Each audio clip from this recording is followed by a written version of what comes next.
Divine self-realization is not a matter of stopping thoughts or finding the source of thoughts by some procedure. It's about being that which is always already the case,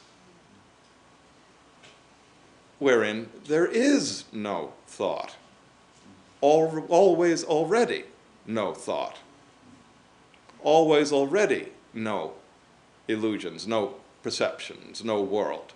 You see? It's not about starting out with a world or with a self and finding its source. It's about having transcended all of that search and its procedures, having understood it profoundly. It's a matter of standing in that position that precedes all such presumptions. There is no ego. Clench your fist. You can feel the shape defined by the fingers against the palm.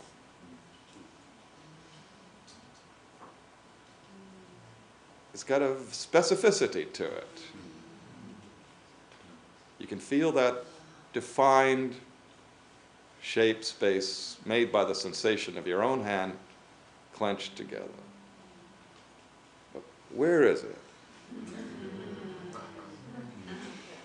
Open your hand, there's nothing there in that shape. The self-contraction is like that. It feels like there's somebody there. You call it I. But there isn't anybody there.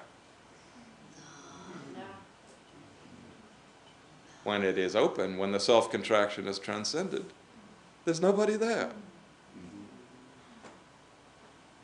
You find yourself out. It's like the kid on the street who says, "Hey, the emperor doesn't have any clothes on."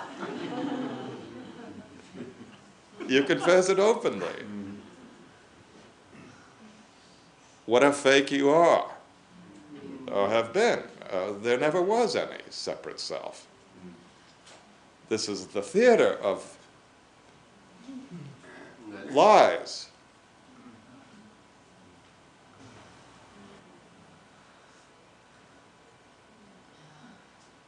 When the hand is open, it is empty also.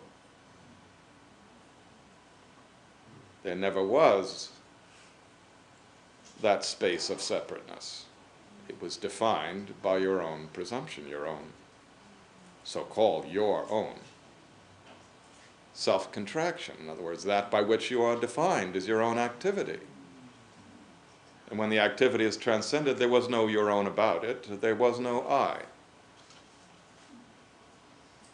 It never originated from an ultimate self. It originates in its own context of mechanisms, of body-mind, of apparent relations, which is actually an undifferentiated unity, this universal conditional display. It seems, from the perspective of self-contraction, to be all kinds of separate whatevers and whomevers, but it's actually an indefinable and indivisible unity. And when there is no ego, no self-contraction, it is self-evident. Not only that which is always already the case is self-evident, but the undifferentiated nature of the universal unity of even the conditionally appearing universe is self-evident.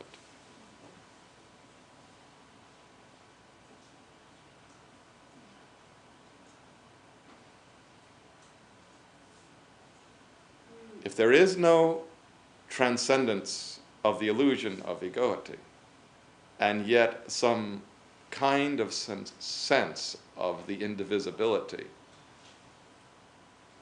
of the conditional world, there's madness.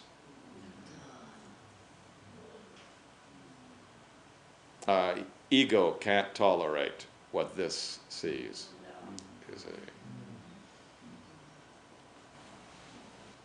So you agreed at an early stage,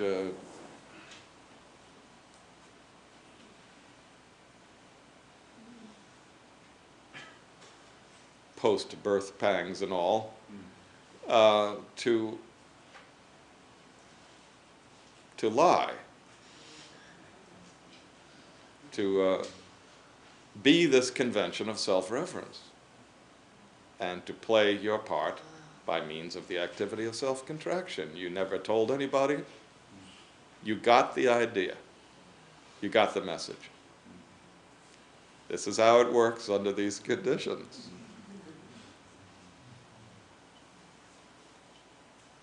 And you became some kind of assent to that agreement, to be that. Those who don't quite agree are regarded to be wacko. They can't fit, you see, they don't quite get it. It's supposed to be this. Got it? Aye. Got it? Who's that? Shut up! Do this. Don't ask. This is it. This is what's happening here.